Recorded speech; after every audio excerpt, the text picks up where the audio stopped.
చాపినా వాళ్ళాగా.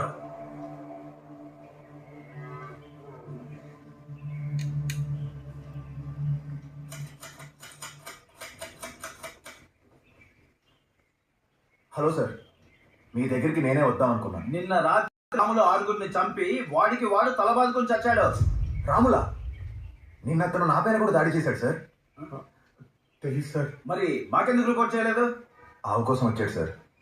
ఇవ్వననేసరికి గొడవ పడ్డాడు. ఈ విషయం పెద్ద చేయడం ఎందుకని. అయినా అంతమందిని ఎందుకు చంపాడు సార్? మీ వల్లే ఈ ఊర్లోకి ఏదో భూతం వచ్చిందని అందరూ అంటున్నారు సార్. మీరు కూడా ఎవరిని నమ్ముతున్నారా? ఇప్పుడు టాపిక్ అది కాదు సార్.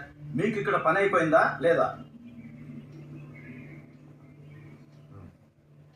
అయితే ఈ రోజు రాత్రిలోపు ఈ ఊరు వదిలి వెళ్ళిపోండి. అదే అందరికీ మంచిది సార్. దానికంటే ముందు మీకు ఒకటి చూపించాలి.